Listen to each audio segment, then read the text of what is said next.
하나님의 말씀은 계속해서 여호수아 3장 1절에서 오늘 3절까지만 보십니다. 여호수아서 3장 구약성경 323면 여호수아서 3장 1절에서 3절 같이 합독하십니다. 시작. 또 여호수아가 아침에 일찍이 일어나서 그와 모든 이스라엘 자손들과 더불어 시딤에서 떠나 요단에 이르러 건너가기 전에 거기서 유숙하니라. 사흘 후에 관리들이 준종으로 두루 다니며 백성에게 명령하여 이르되 너희는 너희 사람 제사장들이 너희 하나님 여호와의 언약궤 매는 것을 보거든 너희가 있는 곳을 떠나 그 뒤를 따르라. 아멘. 오늘 또 각자 처소에서 예배를 드리지만 그곳에서도 성령 하나님께서 이렇게 기름 부어주시고 임재해 주실 줄로 믿습니다. 하나님 은혜가 충만하기를 주님의 이름으로 축원을 드립니다. 우리가 계속해서 이제 요단강을 건너려면 어떻게 해야 하는가? 오늘은 8번째 시간으로 이렇게 은혜를 나누고자 하는데, 이제 우리가 요단강을 건너려면 신약적인 측면에서 보면 우리가 성령 침례를 받으려면, 즉 성령 충만을 받으려면 어떻게 해야 되는가? 이렇게 말씀은 영적인 원리가 있고 공식이 있는데, 저번에 상고했던 대로 우리가 늘 새벽 기도, 하루마다 이렇게 하루를 시작함에 있어서 꼭 기도 시간을 정해놓고 기도해야 된다. 두 번째로는 이제 우리 마음과 생각과 시선이 늘 하나님께 이렇게 늘 맞춰져 있어야 된다라고 하는 것입니다. 오늘 아침에도 제가 이렇게 기도하는데 제가 그런 단어를 잘 안 쓰는데 성령께서 뭐라고 깨닫게 해주시냐면 우리가 성령 하나님을 홀대를 많이 했다는 것입니다. 홀대라는 말은 소홀히 여기는 것을 말하는데, 그렇구나. 성령 하나님은 나를 성전 삼으시고 내 안에서 모든 것에 대해서 말씀해 주시는데 우리는 성령 하나님을 소홀하게 여기고 성령 하나님을 홀대해서 우리가 성령 하나님을 무시하고 인정해 드리지 않고 환영해 드리지 못했지 않는가. 그러므로 저와 여러분들이 늘 이렇게 성령 하나님의 인도를 통해서 우리의 시선이 하나님께 초점을 맞춰져야 되겠고, 세 번째로는 저와 여러분들이 말씀을 받아서 순종해야 된다라고 그랬습니다. 근데 이제 우리가 말씀을 받으려면 성령 하나님을 통해서 말씀의 조명, 깨달음을 받으려면 우리가 지난 시간에 이제 상고를 했습니다만은 네 번째로는 저와 여러분들이 철저하게 나를 비우고 말씀 따라서 이렇게 움직여야 된다라고 그랬습니다. 그래서 오늘 3절 후반절 말씀에도 보면 언약궤 매는 것을 보거든 너희가 있는 곳을 떠나 그 뒤를 따르라 그랬습니다. 언약궤 매는 것을 보거든. 이 언약궤는 주님의 임재의 상징이고 말씀의 그런 상징인데, 이제 저와 여러분들이 성령 하나님을 통해서 말씀을 받고 우리가 쓰임을 받던, 우리가 은혜를 받던, 복을 받던 간에 중요한 게 뭐냐면 저와 여러분들이 적어도 말씀을 받아야 된다라고 하는 것입니다. 앞전에도 말씀을 드렸습니다마는 야곱이 그렇게 욕심이 많고 하나님 앞에 순종을 잘 못하고 감에 있었어도 왜 하나님은 그를 끝까지 이렇게 인도하셨는가? 물론 자기 조부 아브라함부터 이삭에 이르기까지 약속의 말씀을 주셨습니다마는 야곱도 욕심이 많고 그러지만은 그가 하나님을 만나서 말씀을 붙들었다라고 하는 것입니다. 그렇기 때문에 어려울 때마다 그가 말씀을 앞장 세울 때 하나님은 그 약속하신 그 말씀대로 그럼에도 불구하고 은혜를 주시고 베델까지 올라가게 하는 것을 보게 되는데, 제가 이렇게 설교를 하면서 또 기도를 하면서 깨닫는 게 뭐냐면 저와 여러분들이 성령 침례를 받는 것, 성령 충만 받는 것도 우리가 약속의 말씀을 붙들고 기도해야, 구해야 쉽게 임하고, 또한 우리가 어떤 문제를 해결함에 있어서도 성령을 통해서 말씀을 먼저 받고 그 문제를 해결함에 있어서 분명히 성령께서는 우리에게 말씀을 주시는데 그것이 회개해야 할 문제인가 아니면 순종해야 할 문제인가, 그것이 때로는 헌신해야 할 문제인가 때로는 사랑해야 할 문제인가, 분명히 그 문제에 따라서 원인이 있기 때문에 성령 하나님을 통해서 말씀을 받아서 구할 때 그 문제는 저절로 해결되어질 줄로 믿습니다. 그래서 이제 우리가 지난 시간에 나를 비우고 이렇게 떠나려면 우리가 아브라함의 예를 상고했고, 그 다음에 야곱도 이제 자기 딸 디나 사건으로 인해서 그야말로 온 식구가 죽게 생겼을 때 하나님을 통해서 베델로 올라가라. 이제 그 말씀을 받을 때 기록은 안 되어 있겠습니다만은 그 야곱의 가정에 우상 섬기는 거라든지 아직 처리되어지지 않는 그런 문제를 다 버리고 이렇게 베델로 올라가라고 하셨을 것입니다. 그럴 때 야곱이 이제 자기 가정에 섬기는 우상의 문제, 그런 옷의 문제, 이런 문제를 정결하게 하고 베델로 올라가는 것을 보게 됩니다. 그래서 우리가 이제 신약에 와서는 우리가 예수님이 이런 모습을 잘 보여주셨다라고 그랬죠.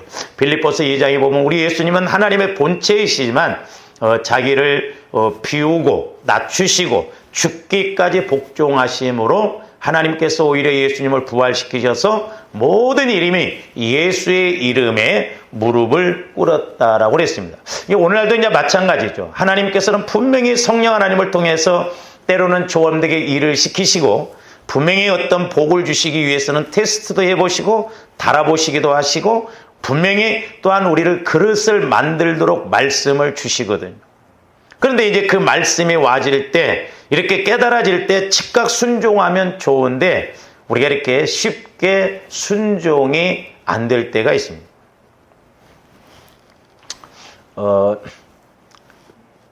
그 김봉중 대사인가요? 그분이 그 옛날에 이렇게 뭐 술 먹고 막 그랬는데 그 간증을 들어보면 어느 날 은혜 받아서 자기 딸 결혼 자금을 하나님 앞에 이렇게 드리라고 하는 감동이 와서 그것을 아내에게 이렇게 이야기를 했더니 아내가 펄쩍이나 뛰더래요.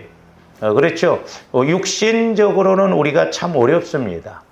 그러나 앞전에도 말씀을 드릴 때 하나님은 분명히 조언되게 은혜 주시기 위해서 희생 제사, 진짜 내 목숨과 같은, 때로는 그야말로 내가 수년 동안 고생해서 모으고 힘썼던 그런 것들을 이렇게 희생 제사로, 헌물로, 헌금으로 드리기를 원할 때가 있거든요.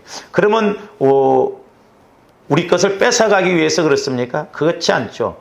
어떤 면에서는 우리의 육신적인 생각을 깨트리고 우리가 그걸 또한 순종할 때 하나님은 더 큰 은혜를 주십니다. 그래서 이제 이런 문제가 왔을 때 조화님들이 중요한 게 뭐냐면 결단력의 문제입니다. 조화님들이 어떤 것을 결단을 해야 되거든요. 우리는 시시각각 결단과 선택을 요구받습니다. 하루에도 몇 번이나, 때로는 어떤 일이 있을 때 우리가 선택해서 결단을 해야 되거든요.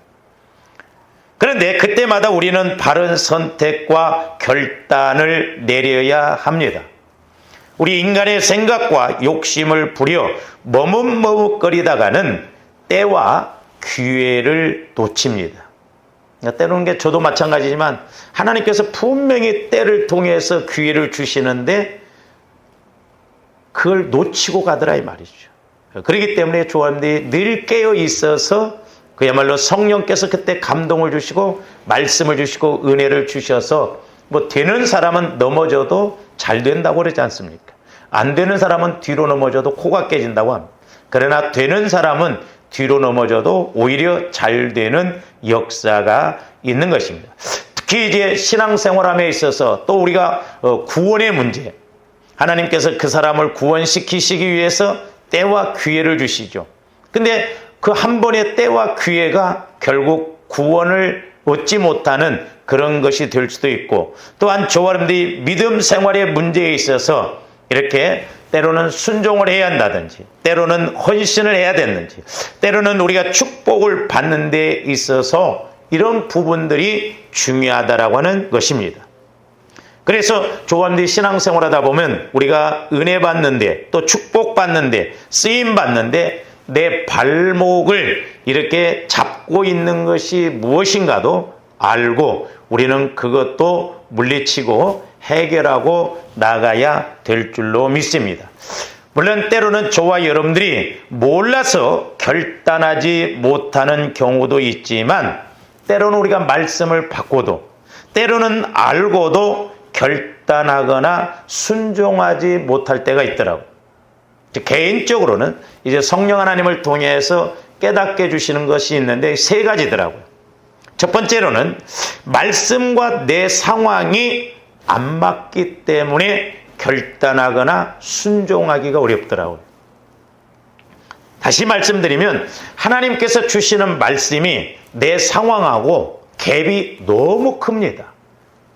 나는 지금 이 정도밖에 안 되는데 하나님의 말씀은 너무 거창하거든요. 그러니까 내 상황, 내 생각하고 하나님이 주시는 말씀하고 갭이 너무너무 이렇게 크기 때문에 우리가 순종하지 못하고 믿고 가지 못하는 경우가 있습니다.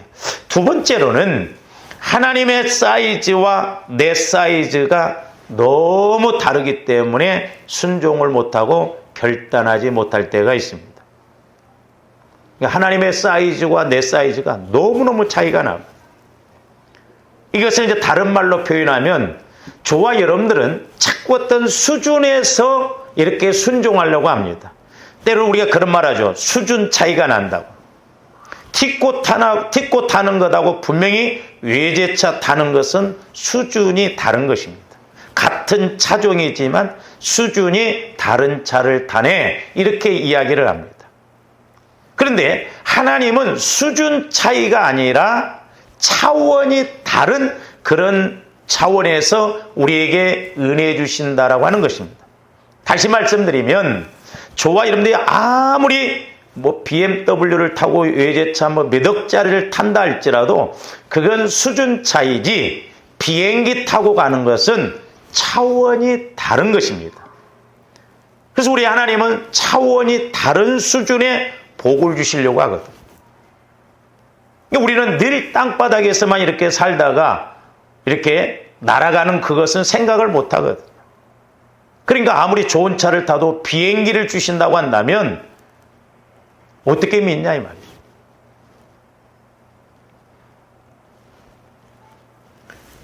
옛날에 제가 이렇게 이제 예배 드릴 때 그 전도사님 사모님 어떤 세상 것에 대해서 물질에 대해서 그런 이제 좀 마음의 아픔이 있었는데 막 외제차를 좋은 차를 샀더라고. 처음에 우리 교회 올 때.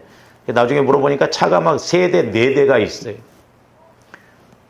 여기 이제 어떻게 보면 그런 데다가 우리 마음을 좀 풀 수 있거든요. 성령께서는 뭐라고 깨닫게 해주냐. 너는 그런 외제차를 탔냐? 나는 너를 비행기 타게 해주고 싶다는 거죠.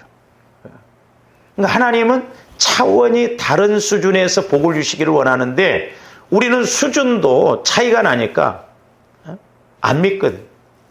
그러니까 보세요. 베드로 사람 낚는 어부가 된다라고 하는 것은 큰 차원이 다른 수준이거든요. 구두닦기가 말씀에 순종했더니 100컬레 닦는 사람이 500컬레 닦는다. 그건 수준이 다른 거예요. 그러나 구두닦기 하는 사람이 말씀에 순종했더니 나중에 금강제와 사장이 되어졌다. 그건 차원이 다른 것입니다. 바로 우리 하나님께서는 저와 여러분들에게 차원이 다른 은혜와 복을 주시기를 원합니다. 그렇기 때문에 우리는 수준도 뛰어넘어서 차원이 다른 그런 은혜를 받아야 될 줄로 믿습니다. 그래서 하나님께서 저와 여러분들에게 말씀하실 때는 내 사이즈로 말씀하시는 것이 아니라 하나님 사이즈로 말씀하시죠. 즉 하나님 차원으로 말씀하시기 때문에 내가 주님 마음 성령의 인도를 받지 아니하면 절대 그 하나님 차원의 말씀에 그 하나님 수준의 말씀에 순종할 수가 없는 것입니다. 그 다음에 세 번째로는 주님 마음 안에서 영원히 듣고 보고 생각해야 하는데 단지 우리는 육신적으로 듣고 보고 생각하기 때문에 결단이나 순종을 쉽게 못합니다. 그러니까 육신의 생각으로는 하나님의 법에 굴복할 수도 없고 굴복되어지지도 않는다고 그랬어요. 그러면 단지 조언된 육신의 생각 속에서 수준이 높거나 차원이 다른 말씀에만 순종을 못합니까? 그렇지 않습니다. 이 육신의 생각은 작은 것이라도 순종 못합니다. 할 수도 없고 하지도 않아요. 분명히 로마서에 말씀하셨잖아요. 육신의 생각은 하나님의 법에 굴복할 수도 없고 굴복되어지지도 않는다라고 그랬어요. 그러므로 저와 여러분들이 이렇게 요단강을 건너려면, 성령 침례를 받으려면, 또 때로는 우리가 은혜 받고 축복받음에 있어서 꼭 이런 것들을 뛰어서 넘어서 가야 될 줄로 믿습니다. 그래서 하나님의 생각과 우리의 생각은 너무나 다르는데, 이사야서 55장 이제 6절부터 13절까지 보시면 여러분들이 성경책을 좀 펴서 보시기를 바랍니다. 6절부터 제가 좀 이렇게 읽어드리겠습니다. 너희는 여호와를 만날 만한 때에 찾으라. 가까이 계실 때에 그를 부르라. 악인은 그의 길을, 불의한 자는 그의 생각을 버리고 여호와께로 돌아오라. 그리하면 그가 긍휼히 여기시리라. 우리가 하나님께로 돌아오라. 그가 너그럽게 용서하시리라. 즉 우리가 육신의 생각을 갖고 있든지, 내가 말씀 반대로 가는 게 악인데 그런 환경에 처해 있든지, 우리가 이런 것을 깨닫고 하나님께로 나오기만 하면, 하나님과의 관계를 맺기만 하면 하나님께서는 우리에게 은혜 주실 것을 말씀하시는데, 8절에 보니까 뭐라고 그랬냐면, 이는 내 생각이 너희 생각과 다르며 내 길은 너희의 길과 다름이니라. 여호와의 말씀이니라. 전지전능하신 하나님의 말씀이 뭐냐? 우리 생각과 하나님의 생각이 다르고 하나님의 길과 우리 길이 다르다는 것입니다. 그러면서 9절에 보니까 이는 하늘이 땅보다 높음같이, 여기서 하늘이라고 하는 것을 적용적인 측면에서 보면 하나님이라고 보고, 땅이라고 하는 것은 나로 적용해 보면 이는 하나님이 나보다 높음같이, 이렇게 우리가 읽을 수도 있거든.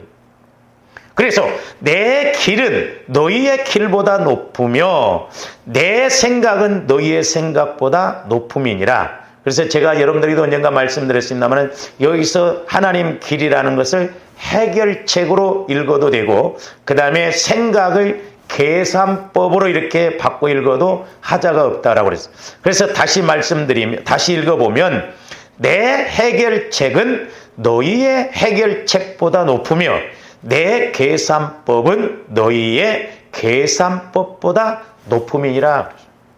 그러니까 하나님의 해결책은, 하나님의 계산법은 우리 인간의 해결책과 인간의 계산법을 하지 않고 차원이 다른, 수준이 다른 그런 해결책, 그런 계산법으로 우리에게 은혜로 주신다라고 하는 것입니다.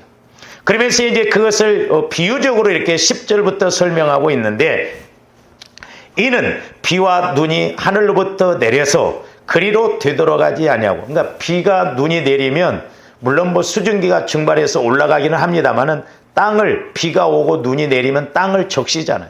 그래서 씨앗들이 자라고 식물들이 자라도록 이렇게 합니다.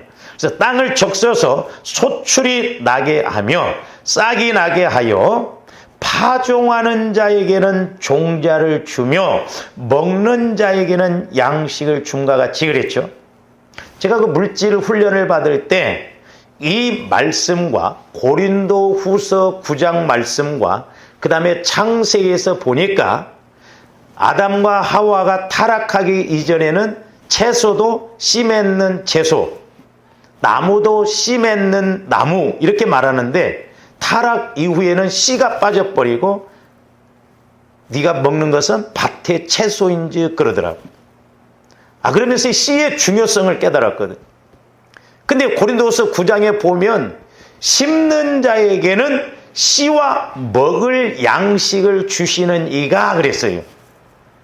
그래서 저와 여러분들이 오늘 말씀을 통해서 우리가 물질적인 측면도 보면 씨와 양식을 하나님이 주시는데, 고린도후서 9장에 보면 심는 자에게는 그랬거든요. 심는 자에게.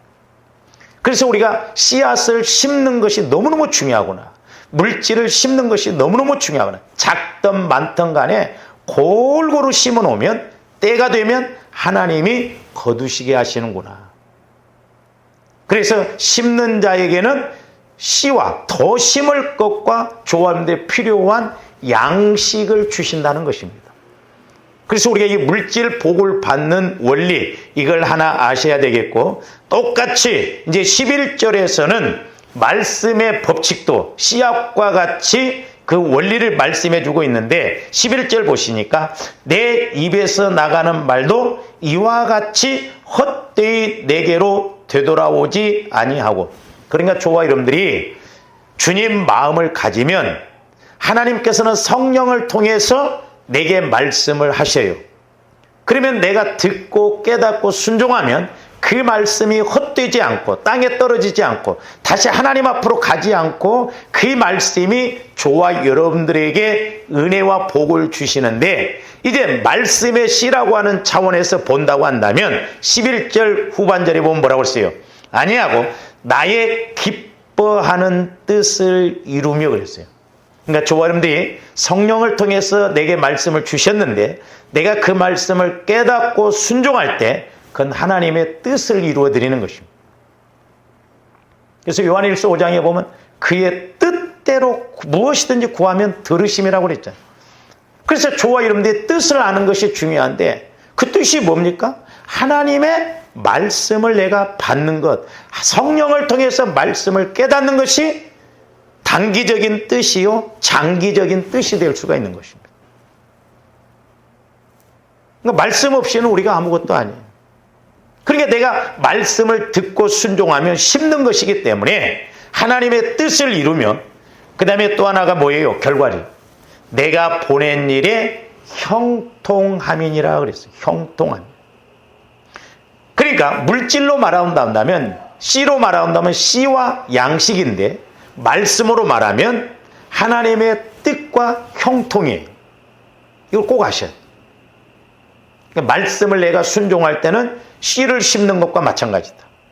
근데 그 결과는 형통이다. 왜? 전지전능하신 하나님의 뜻을 이루어드립니다. 그래서 하나님의 계산법과 내 계산법, 하나님의 길과 내 길이 다르다는 거예요. 그래서 여러분들이 이사야서 55장 6절부터 13절까지를 잘 묵상을 하시면서 이렇게 성령께서 그 주시는 은혜를 받으시기를 바랍니다. 그러면서 이제 12절부터 13절까지 보면 그 결과론에 대해서 말씀하고 있는데, 너희는 기쁨으로 나아가며 평안히 인도함을 받을 것이요. 이것은 하나님과의 관계 회복입니다. 그러니까 우리가 하나님의 말씀을 따라가면 우리를 평안히 인도함을 받고 이렇게 기쁨으로 나가게 된다는 거예요. 그러면서 심지어는 이렇게 하나님과의 관계 회복에 있어서 산들과 언덕들이 너희 앞에서 노래를 바라고 들의 모든 나무가 손뼉을 칠 것이다. 자연 법칙도 우리가 특별 계신 말씀에 순종할 때 좋아한다는 거예요. 잘 보세요. 저한테 환경적인 문제를 해결받는 것도 우리가 이 원리를 따라서 나가면 됩니다. 그러면서 이제 13절에 뭐라고 했습니까? 잣나무는 가시나무를 대신하여 나며 화석류는 찔레를 대신하여 날 것이라. 이것이 여호와의 기념이 되며, 그러니까 이것은 환경적인 복을 말하거든요. 그러니까 저한테 특별히 계신 말씀에 순종하면 자연 법칙, 자연 계시, 이 미물들이 기뻐해요. 그러면서 그 말씀대로 가기 때문에 이 자연 법칙도 나에게 복이 되어진다 이 말이에요. 여러분들이 그 기도원 가서 김대성 목사님의 그 설교도 들어봤잖아요.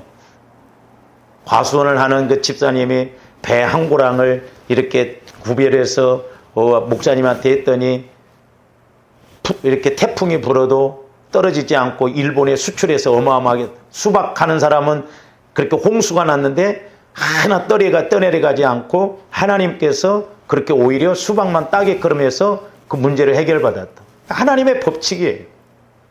그러니까 말씀에 순종하고 믿음으로 살려고 하니까 자연 법칙도 물질적인 것, 현상적인 것, 환경적인 것도 이렇게 질서 있게 은혜 있게 임한다라고 하는 것입니다.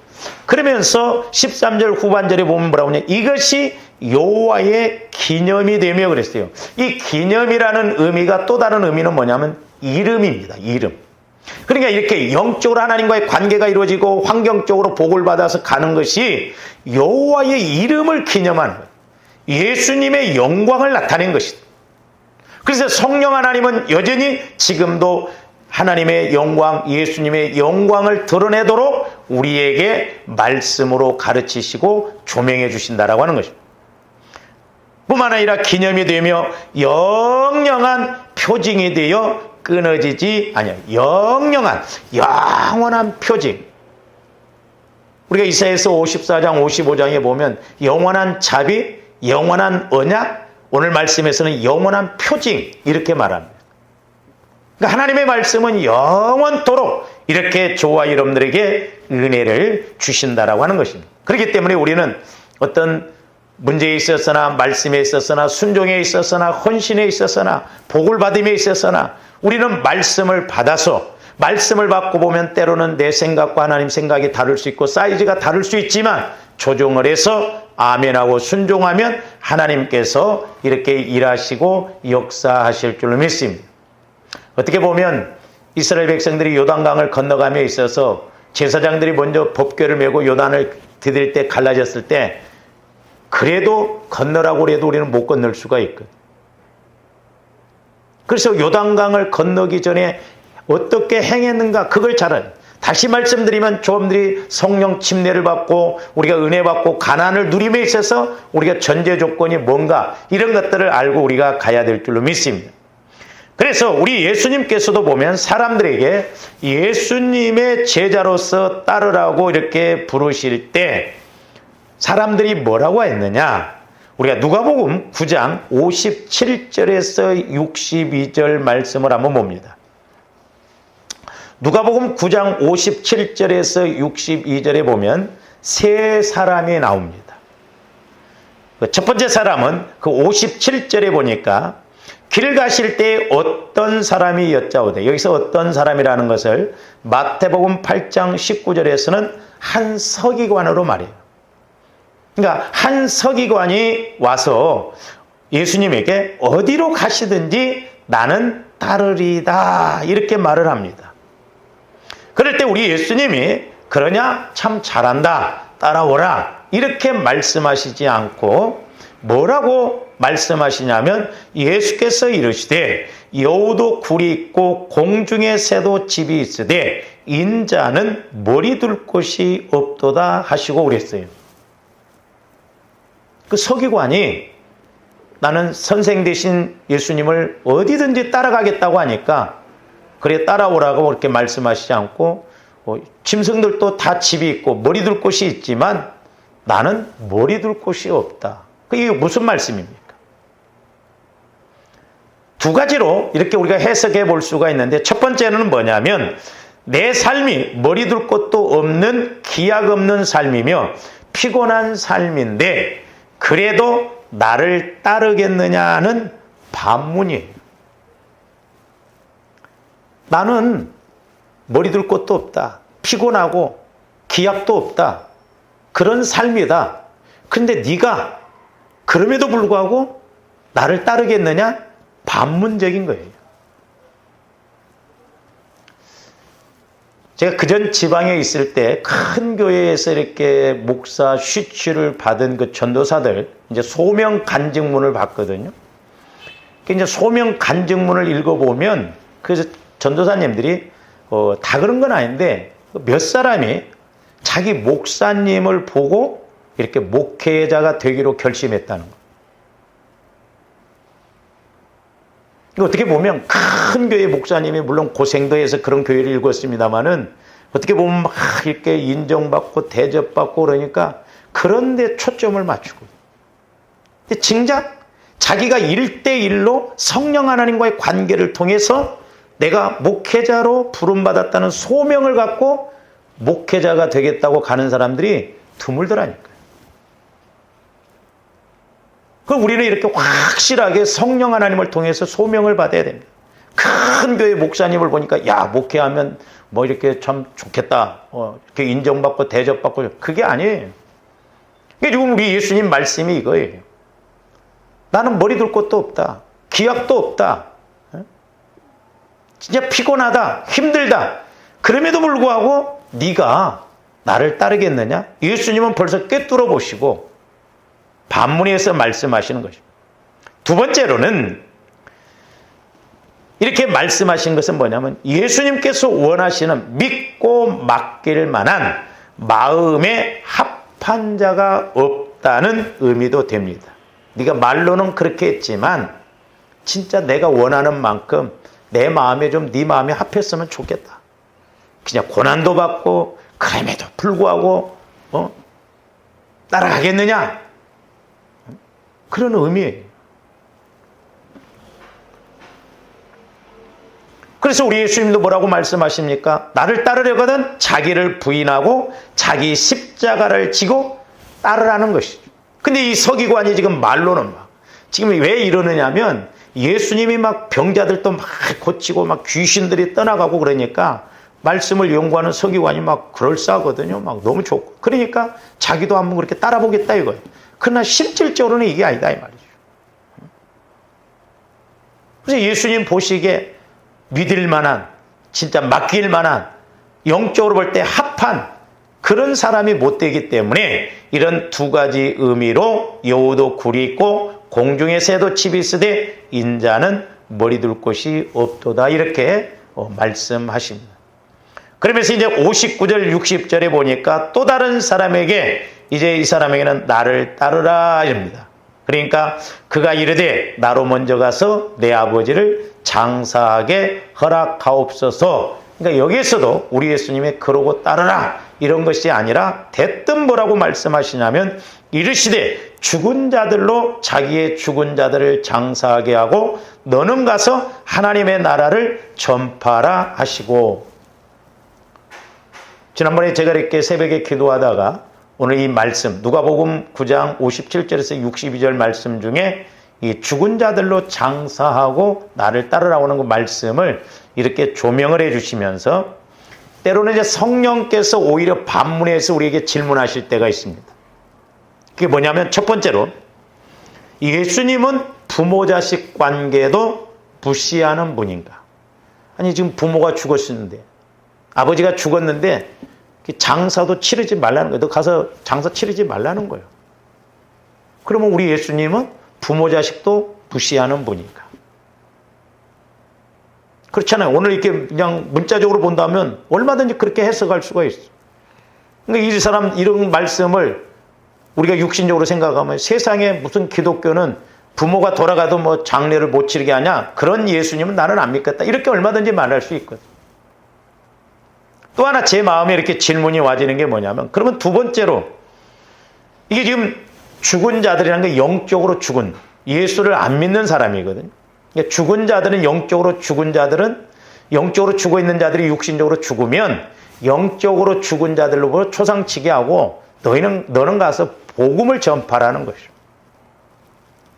그것도 적용적인 측면에서 본다고 한다면 그러면 예수 믿는 부모의 장례에는 참석해도 되고 믿지 않는 즉 영적으로 죽은 부모의 장례에는 참석하지 말라는 것인가? 그렇잖아요. 그러면 예수를 믿어서 영원히 죽지 않는 그런 사람이 죽으면 가서 장례에 참석하고 영원히 죽어서 예수를 믿지 않는 사람은 참석하지 않아도 되는가? 그런 의미인가? 그런 의미가 아니죠. 불신자라고 해서 초상 치르지 말고 그 다음에 뭐 예수 믿는다고 해서 가서 초상 치고 오르라고 그런 말이 아니에요. 때로 이제 말씀을 읽다 보면 저와 여러분들이 그 유대인들의 문화를 좀 이렇게 아셔야 되는데 우리나라는 보통 초상을 치르면 며칠 치릅니까? 3일 치르죠. 근데 옛날에는 초상을 치르고 뭐 1년상, 3년상 이런 것을 했거든요. 저도 어렸을 때 기억나는데 우리 이웃집에 초상이 나면 그 마루가 있고 그 옆에다가 이렇게 영정을 놓고 딱 칸을 막아놓고 3년 동안 부잣집은 3년 동안 아침마다 밥을 해서 거기다 드리고 명절 때 그렇게 하고 그랬어요. 그러면 이제 나중에 조금 귀찮으니까 뭐 1년으로 줄이더라고. 그러면 나중에는 이제 석 달, 한 달. 요즘에는 그렇게 하는 사람은 없어요. 3일 만에 끝내. 앞으로는 이제 하루 만에도 끝낼 거예요. 근데 당시 유대인들은 부모가 죽으면 바로 갔다가 무덤에다가 묻었어요. 무덤도 우리나라의 무덤처럼 그게 아니라 유대인들의 이 무덤이 돌이에요. 돌 무덤이에요. 돌로 이렇게 만들어서 거기에 넣든지 아니면 돌로 된 구리에 넣어서 우리 예수님이 돌아가셨을 때도 그랬잖아요. 그래서 거기는 날씨가 덥기 때문에 바로 부패가 되기 때문에 뭐 요즘은 뭐 지금처럼 이렇게 뭐 아이스박스 그런 것도 없고 그러니까 뭐 얼음도 없고 그러니까 당시에는 바로 죽으면 바로 갖다 무덤에다 묻어요. 그리고 나서 이 사람들은 한 달 동안 무덤을 가서 늘 이렇게 점검을 합니다. 이게 기간이 한 달이에요. 그러니까 지금 우리 예수님이 이 사람에게 아버지를 장사하고 오겠다는 것은 한 달 동안 그러고 오겠다는 거거든요. 벌써 한 달 동안 그러다 보면 마음이 달라질 수도 있거든요. 그럼 우리가 여기서 뭘 깨달아야 되느냐? 일단 세 가지로 개인적으로 이렇게 정리를 해보면, 첫 번째로는 영적 우선순위의 중요성입니다. 예수님은 니네 아버지가 안 믿고 죽었기 때문에 불신자로 가서 장사 치르고 나를 따라오라는 것은 초상을 치르지 말라는 의미가 아니거든요. 한 달 동안 네가 그렇게 되면 영적 우선순위에서 자칫 밀릴 수 있고 놓칠 수 있기 때문에 그럴 거예요. 적용적인 측면에서 보면 오늘날 저와 여러분들이 어떻게 우리가 신앙생활하면서 나갈 때 우리는 매사에 주의 일도 있고 세상 일도 있고 내 일도 있죠. 첫 번째 우리가 좀 이렇게 구분을 좀 해봐야 할 것은 뭐냐면 바쁜 일과 급한 일을 구분해야 됩니다. 여러분들이 살아가다 보면 바쁜 일이 있어요. 오늘 내가 어디 가서 뭐 하고 있는데 사실 그보다도 더 급한 일이 있다 이 말입니다. 그래서 적어도 바쁜 일과 급한 일을 구분해야 해요. 급한 일은 영적인 것이요 하나님과의 관계입니다. 바쁜 것은 육신적인 걸 말해요. 오늘날 많은 사람들이 바쁜 일에 치우치다 보니까 피곤해서 힘들어서 예배 빠지고 기도 못하는 경우가 얼마나 많습니까? 이거 속고 가는 거예요. 그래서 조합들이 꼭 바쁜 일과 급한 일을 구분해야 될 줄로 믿습니다. 이게 영적 우선순위입니다. 두 번째로는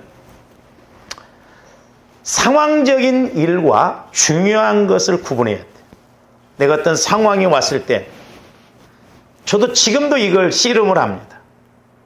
저도 스타일이 일 중심이에요. 일 중심. 그러니까 어떤 일이 생기면 그 일이 마무리가 되어져야 편해요.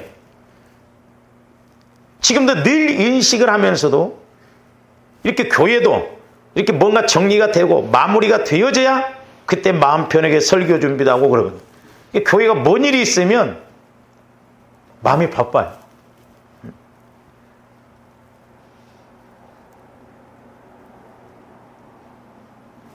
이번에 이렇게 코로나로 인해서 우리가 온라인 예배를 드립니다만은 제가 막 어제부터 소독하고 우리 어머니가 그러거든요.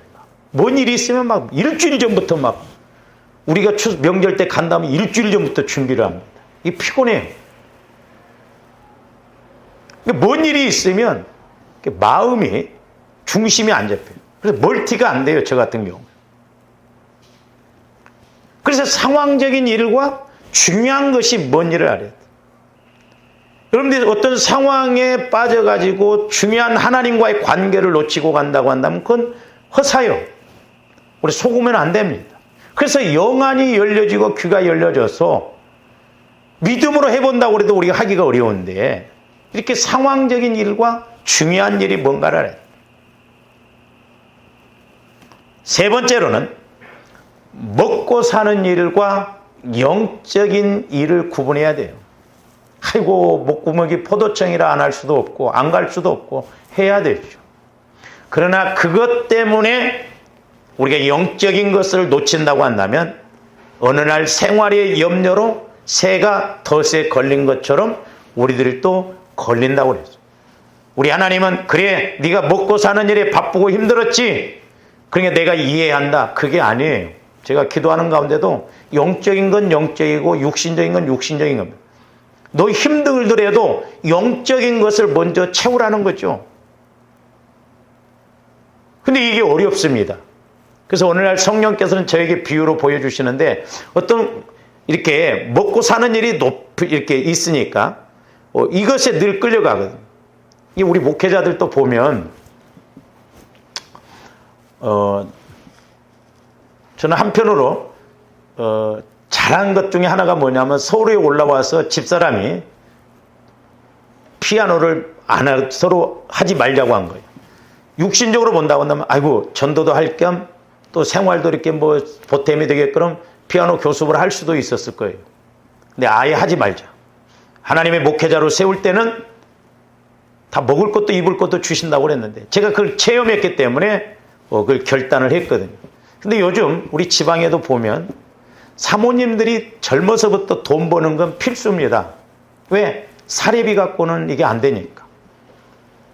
애들 학원비만 해도요, 한 달에 막 100만 원 이렇게 된대요. 그러다 보니까 사모님들이 요즘 젊은 목사님들이 전부 사모님들이 돈 벌러 다녀요.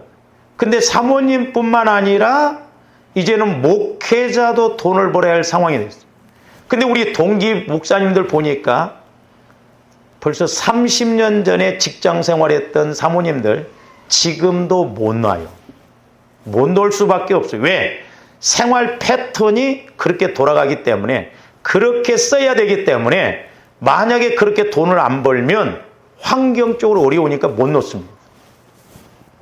근데 젊은 목사님들은 더더구나 더 그래요. 그러니까 먹고 사는 일이 급해. 현실적인 문제예요. 애들이 학원 보내달라고 하는데 학원 보낼 돈이 없는데 내가 벌어서라도 보내야 되겠냐? 누가 뭐라고 그래요? 현실이 그러는데. 그러나 우리가 영적인 측면에서 보면 기도해서 은혜 받게 해서 병 낫게 해서 목자는 양이 전 내는 걸로 먹고 살아요. 제가요 옛날 지방에 있을 때 60대가 넘은 목사님이 가입을 했는데 자기 아내가 막 순복음교회를 다니는데 은혜 받고 이런 것이 싫어서 그날 또 때려 죽이려고 막 순복음교회로 막 찾아가다가 철야 예배 때 가다가 문 앞에서 성령으로 거꾸로 힘을 받아서 거기서 깨져갖고 목사가 됐어요. 60이 훨씬 넘어서 목사가 됐어요. 근데 우리 지방에 가입을 했는데 몇 년 목회한 사람들보다도 이렇게 재정적으로 이게 훨씬 나아. 봤더니 하나님이 특별히 늦게 목회를 해도 신유은사를 주셔가지고 어떤 사람 죽은 자를 살리니까 그 딸이 1억을 헌금을 해줬대. 1억.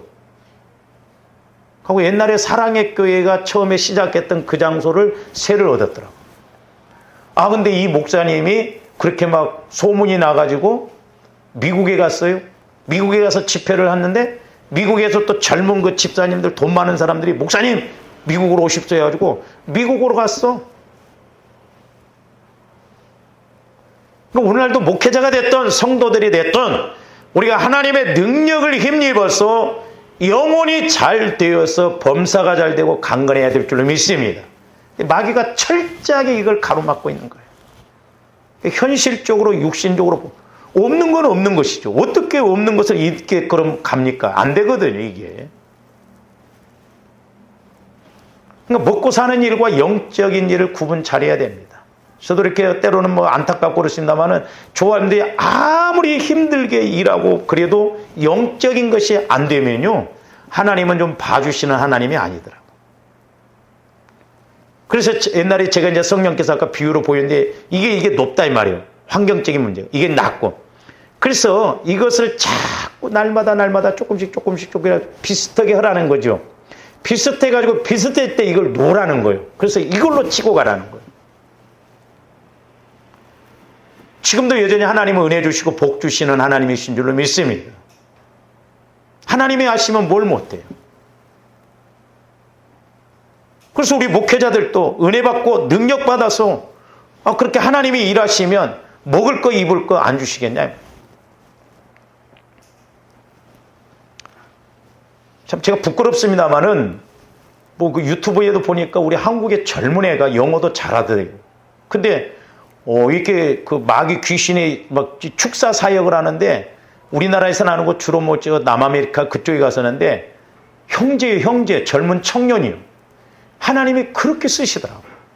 참 제가 그런 걸 보면서 목회자도 못하고 있는 일을 한 평신도가 저렇게 하고 있구나. 얼마나 막 능력이 많으면 공항에 뭐 이렇게 배웅하면서도 공항에서도 막 집회를 하니까 막 쓰러지고 막 귀신이 떠나가고 그러더라니까. 그래서 조어른들이 내 생각으로 신앙생활하지 말고 자꾸 영적인 것을 넓히고 키워나감으로 말미암아 하나님의 시각으로 하나님의 은혜로 보고 가는 저와 여러분들 되시기를 주님의 이름으로 축원을 드립니다. 그렇기 때문에 죽은 자로 장사하라고 하는 것은 뭐 부모의 초상을 치르지 말라는 것이 아니라 영적 우선순위의 중요성을 말씀하고 계십니다.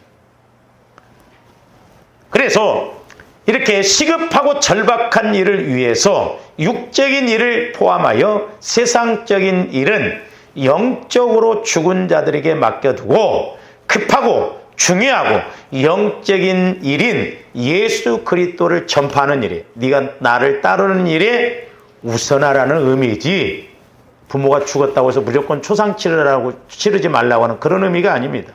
우리가 문자적으로 해석하면 안 돼. 그 다음에 두 번째로는 마귀 귀신의 역사에 지지 않도록 하기 위해서입니다. 그러니까 이 사람이 가서 초상을 치르고 한 달 동안 그러다 보면 자칫 마귀 귀신의 육신의 것에 속고 갈 수가 있거든요.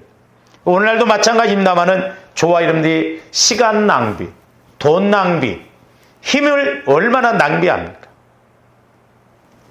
그래서 때로 보면 우리가 신앙생활 제대로 하지 못하면서 엉뚱한 데는 그야말로 많은 돈을 써가면서 열심이고 적극적으로 가는 사람들도 더러 있습니다. 제가 여러 번 말씀을 드렸습니다마는 요즘은 개도 반려견이 죽으면 사람처럼 똑같이 장례를 치르더라고요. 한 번도 저는 못 봤습니다마는 염도 한다네요. 염.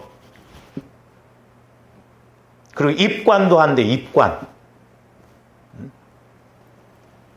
그리고 또 개관도 있대. 개관. 그것도 뭐 8만 원, 7만 원, 뭐 10만 원 또 납골당도 있다네. 그 납골당 담는 것도 그릇이 좋은 건 또 비싸대. 그래서 돈을 엄청 써요. 짐승이 무슨 영혼이 있습니까? 죽으면 끝인데. 그러니까 이렇게 소울타이 인격화 시켜가지고 완전 마귀에게 속게만. 옛날에 그 어떤 자매, 우리 교회를 다녔던 자매가 개를 키우고 그랬었는데 하나님 앞에는 헌금 안 하면서 개 키우기 위해서는 얼마나 돈이 많이 들어가면 사료줘야지. 휴가 때는 호텔에다 맡겨놓고 그러니까 돈이 엄청 들더라고. 그러므로 조합원들이 영분별을 잘해야 됩니다. 우리가 이 땅에서는 뭐 다 똑같은 것 같지만 하나님 앞에 가서는 분명히 다르다 이 말입니다. 이렇게 마귀의 역사에 의해서 우리가 시간 낭비, 돈 낭비, 내 힘을 낭비하면 안 돼요. 우리는 이론 한 장이라도 마귀에게 뺏기지 말고 손해보지 말고 철저하게 하나님 것은 하나님 것으로 찾아와야 될 줄로 믿습니다. 그 다음에 세 번째로는 전인적으로 손해보지 않고 복을 받도록 하기 위해서요. 우리 하나님은, 우리 예수님은 사랑의 예수님이십니다. 내가 주님을 따르겠으니 내 아버지를 장사를 먼저 치르고 오게 달라고 하는 것, 장사 치르지 말라고 하는 것이 아니라 이렇게 전인적으로 손해보지 않고 복을 주시도록 우선순위를 알도록 하기 위해서 그렇게 말씀하시는 것입니다. 그래서 저와 여러분들 또 영적으로 육신적으로도 환경적으로도 복을 받고 가는 저와 여러분들이 되시기를 주님의 이름으로 축원을 드립니다. 그 다음에 마지막 이제 61절 62절에 보니까 또 다른 사람이 이르되 주여 내가 주를 따르겠나이다마는 나로 먼저 내 가족을 작별하게 허락하소서. 이때 예수님이 또 뭐라고 하니까 예수께서 이르시되 손에 쟁기를 잡고 뒤를 돌아보는 자는 하나님의 나라에 합당하지 아니하니라 하시니라. 이 말의 의미는 자기 의지가 확고하지도 않는 채 제자가 되겠다고 나서는 사람에게 예수님은 당시에 유행했던 속담을 인용해서 책망하십니다. 쟁기를 잡고 밭을 가는 자는 자기 주위나 뒤를 돌아보아서는 안 되고 만약 그렇게 할 경우 그 밭고랑은 똑바로 갈아지지 않고 엉망으로 되어버립니다. 저도 시골 출신이기 때문에 다른 건 다 해봤는데 한 가지를 못 배운 게 있는데 쟁기질이에요. 쟁기질. 제가 쟁기질을 해보려고 우리 아버지가 쟁기질할 때 달라고 그랬다니까 이게 조정을 잘해야 되는데 조금 이렇게 하면 땅으로 쟁기가 푹 들어가고 소가 못 간다는 거예요. 아니면 조금 들면 그냥 땅에 안 가려주고 쭉 가버리고 그럽니다. 그래서 시골서 옛날에 모슴들 쓸 때도 쟁기질을 할 줄 아는 모슴은 소위 세경을 한두 구아만이 더 줬어요. 왜? 그때는 소로 이렇게 쟁기를 갈아서 논을 갈아야 되기 때문에 그래요. 그래서 이렇게 쟁기를 들고 가면서 뒤를 돌아보면 쟁기질이 제대로 삐뚤삐뚤 틀려져 버린다 이 말이죠. 우스갯소리가 있는데 우리 시골 아랫마을에 밭이 엄청 긴 밭이 있습니다. 근데 소가 이렇게 쟁기질을 할 때 가도 끝이 안 나오니까 뒤돌아본대요. 이놈의 밭은 왜 이렇게 긴가? 우스갯소리입니다만은 이렇게 사람이 어떤 일을 하기로 한번 결단하고 착수한 이후에는 자기 결정에 대해서 갈등하거나 후회하거나 다른 사람의 눈치를 살피지 말라는 사실을 교훈하는 그런 속담입니다. 예수님 역시 이러한 맥락으로 말씀하셨습니다. 오늘날도 마찬가지죠. 우리 예수님을 따르겠다고 결심한 후에도 여전히 집에 돌아가서 가족들에게 허락받고자 했던 이 사람에게 참으로 적절한 비유의 책망이라고 할 수 있습니다.